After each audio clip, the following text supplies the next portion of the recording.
What's up, guys? Welcome back to the channel. We're going to take a look at some game performance today between the new ROG Ally X and the Lenovo Legion Go, which has been one of my top recommended Windows handhelds for quite a while.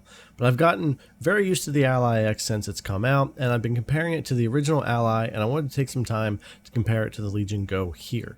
Now, as far as the specs goes for these, there's plenty of difference between the two, but what we're mainly interested in is the fact that they have the same hardware with the Z1 Extreme and the same speed, 7500 when it comes to the RAM that's on board, except the Legion Go has 16 gigs of that, and the Ally X has 24. So I thought it would be interesting to take a look at what kind of performance we're getting from the two devices, considering they are that close and there's just a RAM amount difference between the two.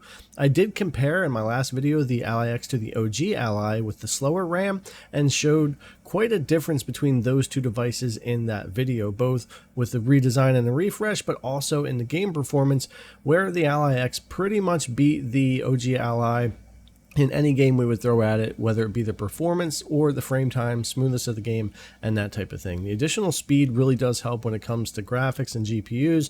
Anybody that knows if you've overclocked GPUs, always that RAM speed can get you more performance, which is the case there. But here, having the same speed RAM, just different amounts, different drivers, BIOS, and all of that from these two companies, it's kind of interesting to take a look at some games and see how they may perform and compare. So let's go ahead and get into it. We'll take a look at 5 games here for both devices. Now, both of these devices are using just official drivers and BIOS updates, nothing sideloaded or anything like that, but they're fully up to date as of time of this video for each device.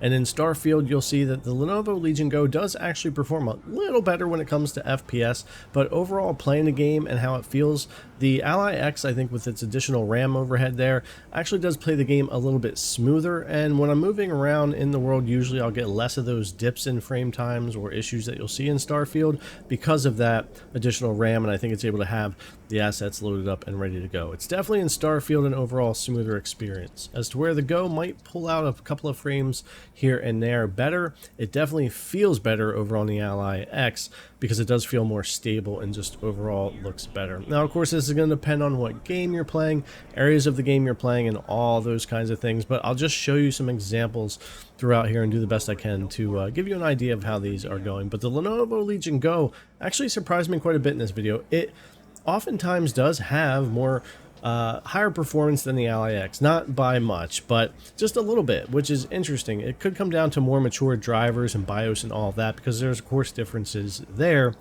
Even though we have the same hardware here, the Ally has more RAM, even though they're at the same speeds. But you can see here, even on the Ally X, just Cyberpunk runs very similar. The Go pulls ahead sometimes in FPS by very little, but it does feel smoother on the Ally X. And I've actually spent quite a good bit of time playing this game on the Ally X since launch, and it definitely just does feel overall better.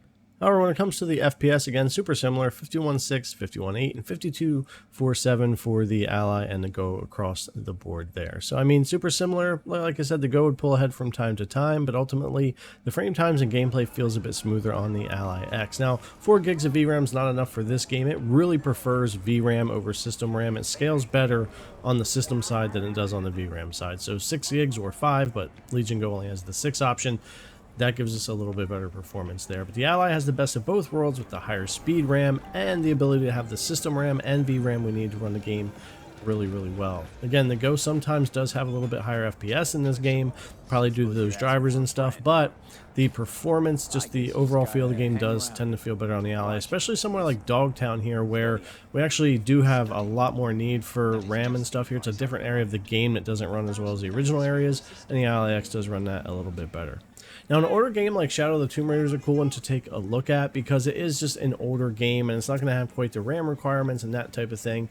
Again, the Lenovo Legion Go, surprisingly here, did pull ahead by a couple of frames here and there throughout pretty consistently, no matter what RAM options we had there. Again, probably more mature BIOS for this device and drivers and all of that, but being the same Z1 Extreme, same speed RAM with less of it in the Go, it is interesting to see it able to do that from time to time in these games. So a really cool comparison in my opinion for these. So 45 versus 48 and 48 for the Ally X and the Go there for Shadow of the Tomb Raider for our older game. Now, Assassin's Creed Mirage is an interesting one. This is one where the Ally X definitely had the advantage over either the 4 or 6 gigs on the go, especially just in this game in general. It's smoother, you get higher FPS, and it just runs way better overall. That, again, could be a difference in the manufacturer's drivers, BIOS, all these different things, but even though it's not showing necessarily maxing out all the RAM in the system in these tests, I do feel like the overhead or something may also have something to do with this, especially when I'm out in the real world. But anyways, 49, 48, and 47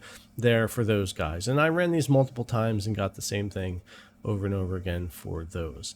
Now, Forza Horizon 5 is the last game I want to take a look at for a racing game. I'm always curious to see what this one will do.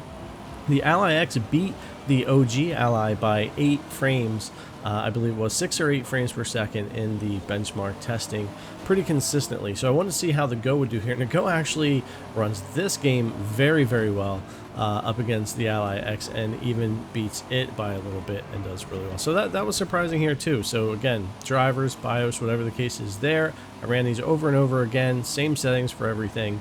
A little bit of an edge there for the Go, but both of these devices play Forza Horizon 5 really, really nice. And the VRR on the Ally X can't really be overlooked, as to where none of the other devices like the Steam Deck or the Go have the VRR display. So I do notice that when I'm playing, but I don't know. Both devices do a great job. I'm really enjoying the Ally X with its game performance, additional RAM. I think it's going to become more and more important as more games come out that need more RAM, and especially as I get into testing more Unreal 5 engine games and stuff like that, and newer games coming in. The Legion Go still has the most immersive screen that I love on these handhelds. It's still one of my top recommended handhelds, and it's holding up great for performance. I was really pleasantly surprised to see how well it did up against the newer Ally X, having that faster RAM available for the GPU and everything there. But I can see where future games that want more RAM are going to start to suffer. It'll be interesting to see how that plays out over the next months and couple of years with the new games coming out. Alright guys, thanks a lot for coming and check out the video as always. I really appreciate it, and I'll see you in the next one.